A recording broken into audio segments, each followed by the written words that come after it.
વેબકૂપ છે એ વિજ્ઞાનના પ્રશ્નોનું સોલ્યુશન લઈને આવી ગયું છે। હવે આજનો જે મિત્ર પ્રશ્ન છે એ અહીંયા તમને ડિસ્પ્લે ઉપર દેખાતો હશે।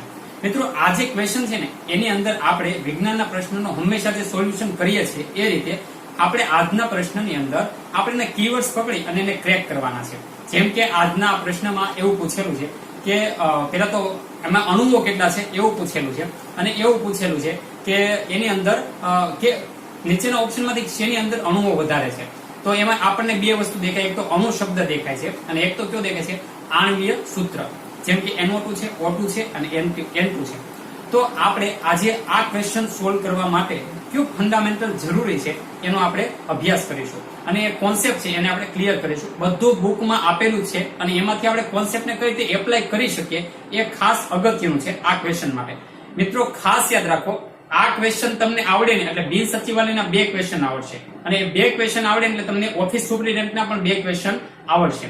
મેં તમને કીધું એમ જો કોન્સેપ્ટ ક્લિયર કરેલો હશે તો તકલીફ નહીં પડે।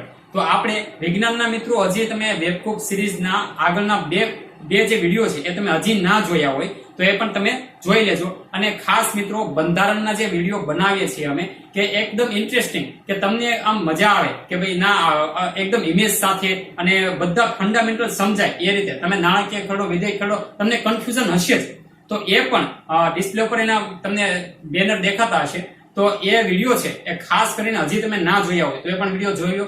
જોડણી છે, સાહિત્ય છે, આ બધાના વિડીયો છે એકદમ એનાલિસિસ સાથે અમે બનાવેલા છે અને આગળના મૂળભૂત હક્કો છે એના ઉપર અમે જે વિડીયો બનાવીએ છીએ મિત્રો તમને ગેરંટી આપું કે એટલો ઇન્ટરેસ્ટિંગ વિડીયો તમે અત્યાર સુધીમાં નહીં જોયો હોય। તો ખાસ કરીને ચેનલને સબસ્ક્રાઇબ ના કરી હોય તો તમારે સબસ્ક્રાઇબ કરી દો અને બને ત્યાં સુધી વેબકૂપની આપણી જે ફેમિલી છે એને બિગ બનાવવાની છે તો બને ત્યાં સુધી બધાને શેર કરો, તમારા ફ્રેન્ડ સર્કલમાં પણ શેર કરો અને આપણી જે ટેલિગ્રામની લિંક છે એ નીચે મેં ડિસ્ક્રિપ્શનમાં આપી દીધી છે તો બધા ત્યાંથી જોઈન થઈ શકો। આજે તમને પ્રશ્ન દેખાય છે એની અંદર તમને બે વસ્તુ દેખાતી છે, એક સૂત્રો બરોબર છે એની અંદર ક્યાં તો કે આણ્વીય સૂત્રો, કેવા આણ્વીય સૂત્રો બરોબર।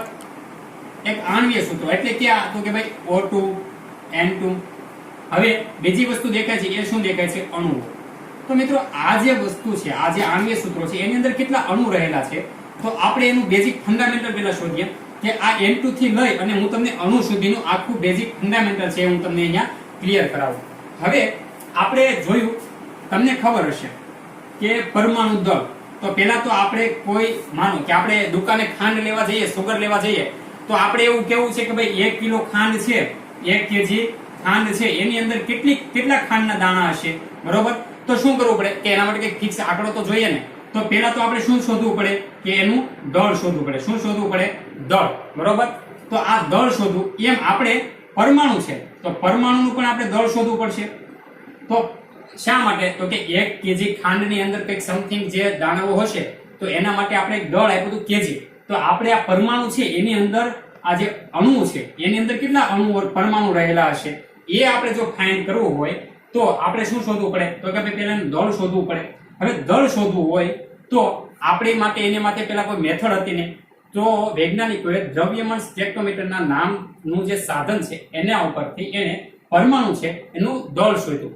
હવે દળ શોધવું હતું તો કોઈક રેફરન્સ તો જોઈએ, જેમ કે તમે 1 કિલો ખાંડ લેવા જાઓ છો, 1 કિલો ખાંડ લેવા જાઓ તો ત્યાં આપણે 1 કિલો એવું ફિક્સ કરેલ છે SI એકમની અંદર બરોબર છે કે ભાઈ આટલું જે દળ છે, સમથિંગ દળ છે એને આપણે શું કીધું તો કે 1 કેજી કીધું। તો 1 કેજી માટે આપણી પાસે રેફરન્સ આપેલો છે। તો એમ જે દ્રવ્ય આપણે પરમાણુ છે એનું આપણે જ્યારે દ્રવ્યમાન સ્પેક્ટ્રોમીટર થી દળ શોધીએ એને આપણે શું નામ આપીએ છીએ તો કે પરમાણુ દળ। શું નામ આપીએ છીએ? પરમાણુ દળ। આ ખાસ યાદ રાખજો, આ બધી ટર્મિનોલોજી યાદ રાખવાની છે। આપણે એને નામ શું આપ્યું? પરમાણુ દળ। મેં પરમાણુ દળ શોધવું તો અહીંયા આપણે ખાંડ માટે 1 કેજી છે કંઈક ફિક્સ હતું તો અહીંયા આપણે કંઈક ફિક્સ જોઈએ તો એ ફિક્સ કરવા માટે વૈજ્ઞાનિકોએ 12C એટલે કે 12 કાર્બન બરોબર છે, આ જે કાર્બન છે એને રેફરન્સ કીધો। શું કીધું? રેફરન્સ તરીકે લીધો। હવે રેફરન્સ તરીકે લીધો તો આ કાર્બનના દળને આધારે આપણે હવે આ કાર્બનનું જે દળ છે એને દ્રવ્યમાન સ્પેક્ટ્રોમીટર, શેના આધારે માપ્યું? એને દ્રવ્યમાન સ્પેક્ટ્રોમીટર બરોબર। તો આ દ્રવ્યમાન સ્પેક્ટ્રોમીટરને આધારે વૈજ્ઞાનિકોએ દળ માપ્યું। રેફરન્સ કોને લીધો? 12C કાર્બનને। 12C કાર્બનને એને રેફરન્સ લીધો એટલે હવે એના ઉપરથી એને જે દળ માપ્યું એ દળ કેટલું મળ્યું તો કે 1.992648 ગુણ્યા 10⁻23 ગ્રામ, બરોબર છે. આવું એવું એનું દળ મળ્યું. આ મિત્રો યાદ રાખજો. હવે આ શું આપણે થઈ ગયો તો કે રેફરન્સ થઈ ગયો. જેમ કે અહીંયા 1 કેજી ખાંડ માટે આપણે કઈ રેફરન્સ છે, એમ અહીંયા આપણને આ કોના માટે રેફરન્સ થઈ ગયો તો કે પરમાણુ દળ માટે. હવે આ આપણને દળ મળ્યું, તો હવે આપણે સાપેક્ષ દળ શોધવું હતું. તો આ જે 12 સી છે એનો આપણે 12મો ભાગ લીધો. કેટલામો ભાગ લીધો તો કે 12મો ભાગ લીધો. હવે 12મો ભાગ લીધો એટલે આપણને શું મળ્યું તો કે એનો 12મો ભાગ લીધો એટલે આપણને 1.66 ગુણ્યા 10⁻23 ગ્રામ. આ આપણને શું મળ્યું તો કે આપણે આ જે મળ્યું એ આપણે સાપેક્ષ દળ મળ્યું. શું મળ્યું? સાપેક્ષ દળ. આ જે દળ હતું એને ભાગ્યા આપણે 12 કર્યા, તો 12 ભાગ્યા કરીએ એટલે 1.66 ગુણ્યા 10⁻23 ગ્રામ આપણને જે આંકડો મળે છે એ આપણને સાપેક્ષ દળ મળ્યું. શું મળ્યું? સાપેક્ષ દળ. એટલે આપણે એને નામ આપ્યું એટોમિક માસ યુનિટ, AMU. શું નામ આપ્યું? AMU. આ કોણે નામ આપ્યું છે તો કે ભાઈ સાયન્ટિસ્ટો, SI એકમે વાળાએ નામ આપ્યું AMU. હવે AMU અત્યારે એને આપણે શું કહીએ છીએ? યુનિફાઈડ માસ. U નામથી આપણે યુનિફાઈડ માસ, U નામથી આપણે ઓળખીએ છીએ. પહેલા એને કયા નામથી ઓળખતા હતા? AMU એટલે કે એટોમિક માસ યુનિટ. આ આપણને સાપેક્ષ દળ મળ્યું. શા માટે? તો કે આ દળ છે એ કાર્બન માટે ફિક્સ હતું, બીજા જે પરમાણુઓ છે, અણુઓ છે એના માટે ફિક્સ નહોતું. હવે આ જે AMU છે એને આપણે સાપેક્ષ દળ તરીકે લીધું અને આ AMU ઉપરથી આપણે જે એટોમિક માસ યુનિટ છે એના ઉપરથી આપણે બીજા તત્વના પરમાણુના દળ છે એ આપણે શોધ્યા. હવે મિત્રો આને શું કહેવાય? પરમાણુય દળ. શું કહીશું આપણે? આ જે આપણને મળ્યું એ મેં તમને કીધું ટર્મિનોલોજીમાં ખાસ ધ્યાન આપજો. એને આપણે શું કીધું? પરમાણુય દળ. હવે જે આપણને મળે છે એને આપણે કાર્બન C12 છે એને રેફરન્સ લઈ અને બીજા પરમાણુઓના આપણે જેમ કે નાઇટ્રોજન છે, હાઇડ્રોજન છે, ઓક્સિજન છે, આ બધાના આપણે જે દળ માપીએ એમાં આપણે સાપેક્ષ દળ તરીકે કોનો યુઝ કરીશું તો કે કઈ રીતે? થોડુંક ફંડામેન્ટલ છે, થોડોક વિડિયો છે લોંગ જાય તો બોરિંગ ના થતા, કારણ કે બેઝિક કોન્સેપ્ટ સમજવો અઘરો છે. હવે 1.66 હવે માનો આપણે નાઇટ્રોજન છે એનું દળ આપણે શોધવું છે, તો આપણે કોઈક રેફરન્સ તો જોઈ છે ને. મેં તમને કીધું એમ કે ખાંડ છે આપણે જોખવીથી એનું વજન કરવું હતું, તો આપણે એને 1 કેજી છે એ લીધા, તો 1 કેજી લીધા. એવી રીતે અહીંયા આપણે કોને લઈએ છીએ? 1.66 ને. તો હવે માનો કે દરેક પરમાણુનું કંઈક દળ હશે, તો એ દળ આપણે કેનાથી માપીશું તો કે દ્રવ્યમાન સ્પેક્ટ્રોમીટર. જેમ કે ઓક્સિજન છે તો એનું દળ છે આપણે દ્રવ્યમાન સ્પેક્ટ્રોમીટરના માપથી માપીશું. હવે રેફરન્સ કોનો લઈશું? રેફરન્સ લઈશું કાર્બન C12 ના 1 AMU નો. આ કેટલું છે? 1 AMU. તો 1.66 ગુણ્યા 10⁻23 વડે એ જે દળ મળે છે, અહીંયા ઓક્સિજન નું સમથિંગ કંઈક દળ મળશે, એને ભાગ્યા 1.66 ગુણ્યા 10⁻³ જે આવે એ કરીશું, તો આપણને એનું જે એટોમિક માસ યુનિટ છે કેટલું મળે તો કે 16 AMU. કેટલું મળે? 16 AMU. આ મિત્રો શું મળે છે તો કે પરમાણુ દળ નહીં, પરમાણ્વીય દળ. આ ખાસ યાદ રાખજો, બરોબર? આ પરમાણુ દળ મળે દ્રવ્યમાન સ્પેક્ટ્રોમીટર થી, પરમાણ્વીય દળ નહીં. હવે આપણને જે દાખલા પૂછે છે એની અંદર આપણે શેનો યુઝ કરવાનો છે તો કે ખાસ યાદ રાખવાનું છે. હવે આ પરમાણુ દળ અને પરમાણ્વીય દળ યાદ કઈ રીતે રાખવા તો કે AMU. તો હવે મિત્રો હાઇડ્રોજન છે એનો પરમાણુ ક્રમાંક કેટલો છે? પરમાણુ ક્રમાંક કેટલો છે તો કે 1, બરોબર? તો યાદ રાખો એનું AMU માં માપ કેટલું થશે તો કે 2. હંમેશા યાદ રાખો નાઇટ્રોજન છે એનો પરમાણુ ક્રમાંક કેટલો છે? 7, તો એનું AMU માં માપ કેટલું થશે? 14. ઓક્સિજન છે એનો પરમાણુ ક્રમાંક કેટલો છે? 8, તો AMU માં એનું માપ કેટલું થશે તો કે 16. હવે મિત્રો આજે યાદ રાખવાના છે એમાંથી મસ્ટ ટાઈમ જે 30 તત્વોમાંથી પૂછે છે એ ડિસ્પ્લે પર તમને ઇમેજ દેખાતી હશે, અને એ જે ઇમેજ છે અને બીજું આને લગતું કોઈ પણ જે ડેટા છે એ બધું હું ટેલિગ્રામ ચેનલની અંદર મૂકી દઉં છું, તો ત્યાંથી બધા ડાઉનલોડ કરી લેજો અને ખાસ યાદ રાખજો. તો આપણે કેનો કોન્સેપ્ટ ભણ્યા તો કે પરમાણુ ક્રમાંક અને એના ઉપરથી AMU કઈ રીતે ફાઇન્ડ કરવું એ. તો આપણે AMU ભણી ગયા. હવે AMU યાદ રાખવાનું છે. આ શું છે? સાપેક્ષ દળ. એના આધારે આપણે બીજી વસ્તુઓ છે એનું માપન કરી શકીએ. ખાસ આ એક પૂરું તો કે પરમાણુ ક્રમાંક છે એનો ડબલ કરીએ એટલે આપણને AMU મળે. આ ખાસ યાદ રાખજો, મલ્ટીક્રોસ 2 અમુકમાં હશે, જેમ કે સોડિયમ છે એ 11 નંબરનું તત્વ છે, 11 * 22 કરીએ પણ એનો સોડિયમનું AMU છે એટોમિક માસ યુનિટ કેટલું થશે તો કે 23 થશે. આ યાદ રાખજો. હવે એવું છે એ મેં તમને PDF આપી દેવાનો છું એટલે એમાંથી તમે જોઈ લેજો. હવે મિત્રો આપણને પ્રશ્નમાં એવું પૂછેલું છે કે નીચેના તત્વો જે આપેલા ઓપ્શન છે એમાંથી કયા તત્વની અંદર અણુઓ છે એ સૌથી વધારે હશે. હવે એ જો આપણે સ્ટડી કરવા જઈએ તો એની અંદર આપણે પેલા શું મેં તમને કીધું એમ કે 1 કિલો ખાંડ છે એની અંદર કેટલા દાણા છે એ આપણે જોવું છે. શું 1 કિલો ખાંડ છે, 1 કિલો ખાંડ છે એની અંદર ખાંડના દાણા કેટલા છે એ આપણે ગણવા છે, બરોબર છે.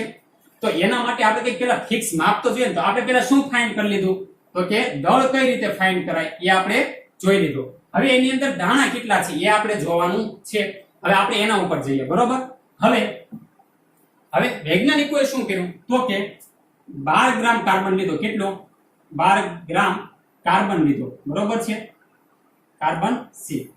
હવે 12 ગ્રામ કાર્બન લીધો ને એટલે એની અંદર મિત્રો જે આપણને અણુઓ મળ્યા ને 6.022 ગુણ્યા 10 ની 23 ઘાત જેટલા અણુઓ મળ્યા.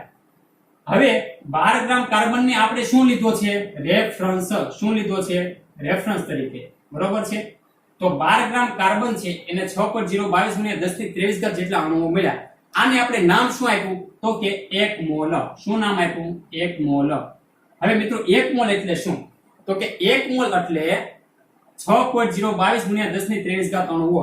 આ કેવી વસ્તુ થઈ આ કોન્સેપ્ટ સમજાવું છું કે હંમેશા 1 મોલ એટલે એની અંદર કેટલા અણુ છે? 1 મોલ હાઇડ્રોજન એટલે કેટલા અણુ તો કે 6.022 ગુણ્યા 10 ની 23 ઘાત અણુઓ. હવે આ કોન્સેપ્ટ હવે 1 મોલ ઓક્સિજન એટલે કેટલા તો કે 6.022 ગુણ્યા 10 ની 23 ઘાત અણુઓ. તો આ માપ છે, આ કોઈ એકમ નથી, આ એકમ રહિત છે, મોલ છે. તો એની અંદર મિત્રો યાદ રાખો આ કોન્સેપ્ટ સમજવા માટે. જેમ કે હું તમને એવું કહું કે 1 ડઝન, શું કહું? 1 ડઝન. 1 ડઝન ની અંદર નંગ કેટલા આવે તો કે 12 નંગ આવે. હવે મિત્રો હું 1 ડઝન કેળા લેવા જાઉં તો મને કેળા કેટલા મળશે? 12. હું 1 ડઝન તરબૂચ લેવા જાઉં તો મને તરબૂચ કેટલા મળશે તો કે 12. હું 1 ડઝન બટેકા લેવા જાઉં તો મને બટેકા કેટલા મળશે? 12. કારણ કે 1 ડઝન ની અંદર નંગ કેટલા છે? 12. એવી જ રીતે મિત્રો હું 1 મોલ અણુ લઉં. શું? 1 મોલ ઓક્સિજન લઉં, બરોબર. તો મને એની અંદર અણુ કેટલા મળશે તો કે 6.022 ગુણ્યા 10 ની 23 ઘાત, બરોબર. 1 મોલ ઓક્સિજન લઉં. એવી જ રીતે હું 1 મોલ નાઇટ્રોજન લઉં તો એની અંદર મને અણુ કેટલા મળશે તો કે 6.022 ગુણ્યા 10 ની 23 ઘાત. આ સમજાઈ ગયું બધાને? હવે આની ઉપરથી હું તમને કોન્સેપ્ટ સમજાવું છું. કઈ રીતે તો કે 1 ડઝન બરાબર 12 નંગ છે. હવે 1 ડઝન કેળા લ્યો એની અંદર 12 કેળા આવે ફિક્સ. 1 મોલ ઓક્સિજન લ્યો એની અંદર 6.022 ગુણ્યા 10 ની 23 ઘાત અણુ આવે ફિક્સ. તો 1 ડઝન કેળા છે એનું વજન કેટલું હોઈ શકે અંદાજે કે માનો 500 ગ્રામ 700 ગ્રામ જેવું, બરોબર છે. તો આનું વજન કેટલું હોય તો કે 500 ગ્રામ સમથિંગ. હવે 1 ડઝન તરબૂચ તો કે એક તરબૂચ કમસે કમ 1 કિલો નું હોય. એવા 12 તરબૂચ લ્યો તો કમસે કમ 12-13 કિલો તો થાય. તો આપણે એવરેજ ગણો કે ભાઈ 12 કિલો જેવું, બરોબર. હવે 1 કિલો બટેકા છે તો 1 કિલો બટેકામાં 12 બટેકા આવે તો 12 બટેકાનું વજન અંદાજે કેટલું થાય તો કે સમથિંગ ગણી લો કેટલું કે ભાઈ 700-800 ગ્રામ જેવું. આપણે ગણો 700 ગ્રામ એવરેજ આવે છે. તો મિત્રો આ તમને સમજાવો. એ જ રીતે હવે તમને અહીંયા જે કોન્સેપ્ટ ના સમજાવ તો કે 1 મોલ ની અંદર 6.022 ગુણ્યા 10 ની 23 ઘાત જેટલા અણુ હશે. હવે અહીંયા 12 અણુઓ ફિક્સ, પણ બની શકે કે આ ઓક્સિજન છે બટેકા હોય એનું વજન છે એ બીજા અણુઓ કરતા ઓછું હોય. તો 1 મોલ ઓક્સિજન નું જે સાપેક્ષ દળ છે એ આપણને કેટલું મળે તો કે 16 AMU. કેટલું મળે છે? 16 AMU. એવી રીતે 1 મોલ નાખ્યું જેમ કે અહીંયા બટેકા છે એનું વજન ઓછું છે, નંગ કેટલા મળશે? 12, પણ વજન કેવું છે? ઓછું. તો અહીંયા 1 મોલ નાઇટ્રોજન માં કેટલું મળે તો કે 14 AMU, બરોબર છે. આ કોન્સેપ્ટ ક્લિયર થઈ ગયો કે સાપેક્ષ દળ આપણે કઈ રીતે લઈએ છીએ. હજી મિત્રો આ સમજાય એટલે હજી આની ઉપરથી એક કોન્સેપ્ટ છે. જેમ કે હવે આ 16 AMU છે.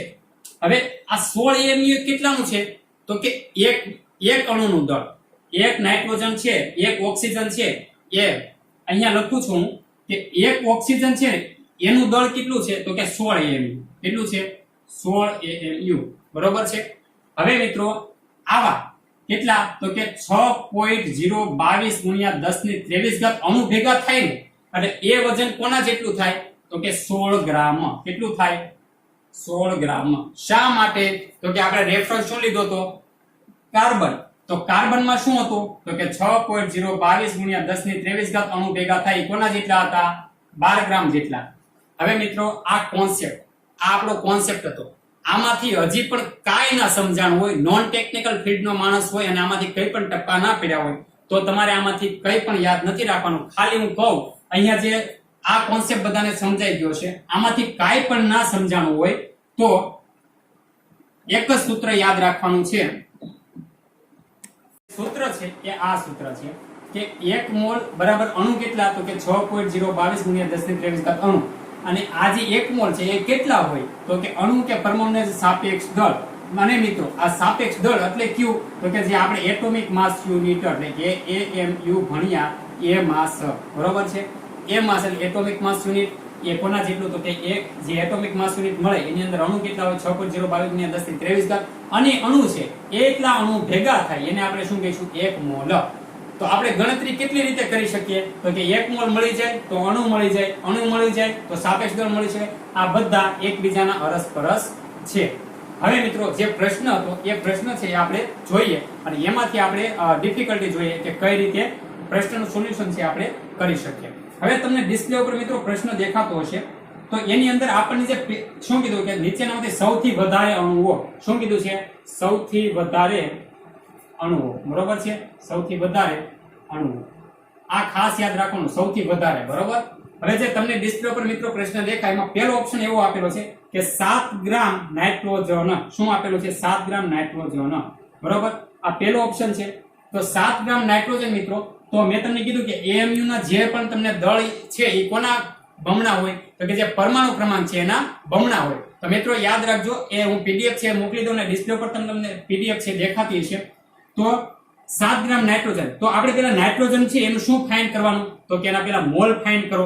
મોલ ફાઇન્ડ કરો એટલે શું મળી જાય, તો કે આપણને અણુઓ મળી જાય. તો પેલા આપણે એના મોલ જોઈએ. તો N2 છે એના મોલ જોવા માટે તો કે આપણે પેલા શું જોવું પડે, તો કે અણુ જોવા, એનું સાપેક્ષ દળ જોવું પડે. તો નાઇટ્રોજન છે એ કેટલા નંબરનું છે, તો કે 7 નંબરનું. તો 7 નંબરનું છે તો 7 તો એનું AMU કેટલું દળ હશે, તો કે 7 ગુણ્યા 2 એટલે 14 જેટલું. તો 14, બરોબર. અહીંયા અણુઓ કેટલા છે, 2. તો 14 ગુણ્યા 2 એટલે કેટલું થયું, તો કે 28 AMU, બરોબર. હવે 28 AMU ભેગા થાય તો એ કેટલા થાય, તો કે 28 AMU બરાબર આપણે કેટલા ગણવાના, 28 ગ્રામ. કેટલા ગણવાના, 28 ગ્રામ. શા માટે, તો કે 28 AMU છે એ એક અણુનું દળ છે. આવા N2 નું એક અણુનું દળ છે. કેવું, સાપેક્ષ દળ. આવા કેટલા અણુ ભેગા થાય, તો કે 6.022 ગુણ્યા 10 ની 23 ઘાત અણુ ભેગા થાય ત્યારે એનું વજન કેટલું થાય, 28 ગ્રામ થાય. અને આ 28 ગ્રામ એટલે કેટલા થાય, 1 મોલ થાય. કેટલા થાય, 1 મોલ. હવે જો અહીંયા એક કોન્સેપ્ટ આપણે અહીંયા લગાડીએ કે સાપેક્ષ દળ કેટલું, તો કે 28, બરોબર. 28 એટલે મેં અહીંયા લખ્યું છે કે 28 ગ્રામ અને ઈ 28 ગ્રામ એટલે કેટલા થાય, 1 મોલ, બરોબર. સમજાણું.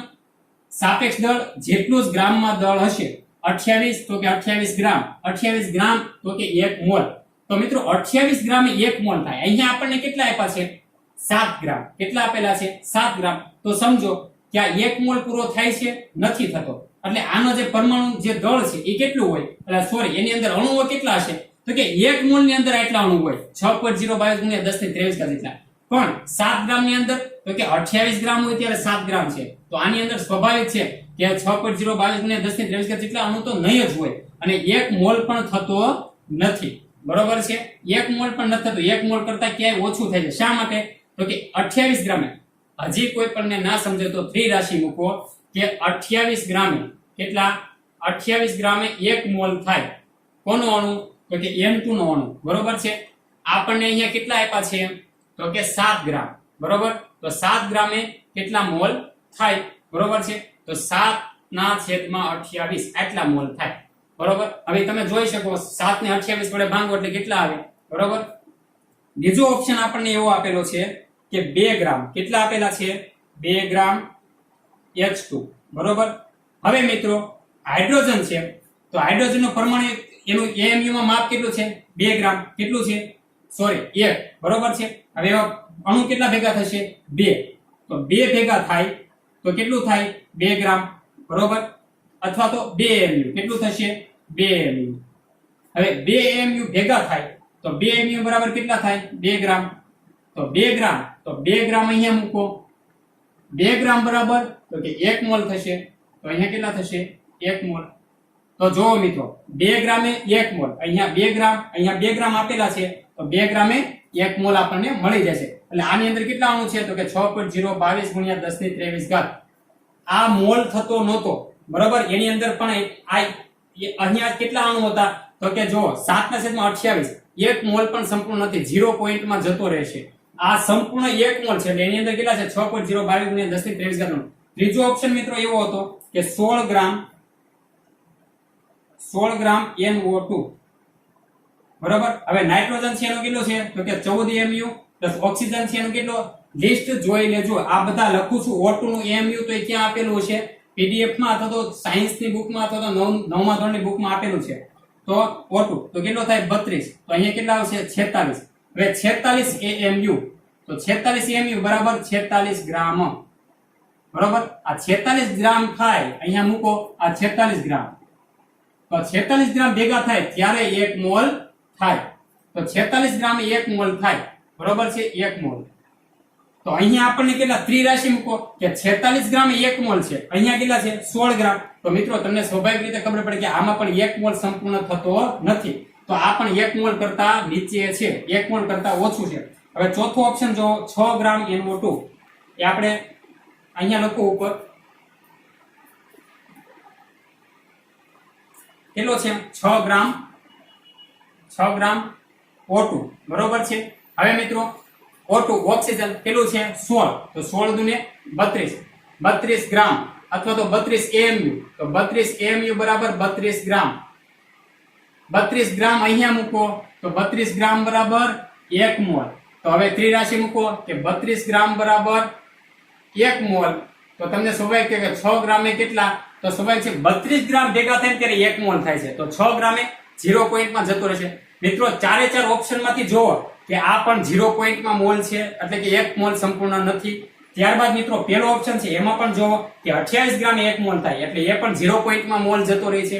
ત્યારબાદ સી ઓપ્શન જોવો 16 ગ્રામ NO2 કે એની અંદર પણ 46 ગ્રામ 1 મોલ થાય છે, તો અહીંયા કેટલા આપેલા છે 16 ગ્રામ, તો એ પણ 0 પોઈન્ટમાં મોલ જતો રહેશે. માત્ર ને માત્ર ચારે ચાર ઓપ્શનમાં 2 ગ્રામ H2 છે એમાં જ 1 મોલ સંપૂર્ણ છે. 1 મોલ સંપૂર્ણ છે તો એની અંદર કેટલા અણુ છે 6.022 ગુણ્યા 10 ની 23 તો સૌથી વધારે અણુ કેમાં છે તો કે જેનો સૌથી વધારે મોલ છે, તો આ ચારે ઓપ્શનમાંથી સૌથી વધારે મોલ કોના છે તો કે ઓક્સિજનના. ખાસ છેલ્લે પણ યાદ ના રહ્યું હોય તો આપણે એટલું યાદ રાખો કે જેના સૌથી વધારે મોલ એના સૌથી વધારે અણુઓ, આ રીતે યાદ રાખવાની છે. મને લાગે છે આ લેક્ચરની અંદર ઘણા બધાને લોડ પડ્યો છે કે ભાઈ સર આમાં કઈ સમજાણું નહીં.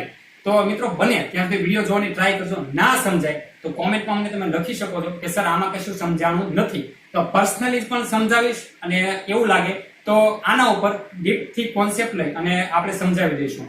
અને ખાસ કરી મિત્રો જે પણ લોકોએ હજી ચેનલને સબસ્ક્રાઇબ ના કરી હોય અને હજી બીજા ચેનલના અમારા જે ઇંગ્લિશના વિડીયો છે એ પણ ના જોયા હોય, બંધારણના વિડીયો ના જોયા હોય, તો બધા વિડીયોને તમે શેર કરો, સબસ્ક્રાઇબ કરો. જેટલો પણ તમે સપોર્ટ કરશો એટલો અમને વધારે પ્રોત્સાહન મળતું રહેશે.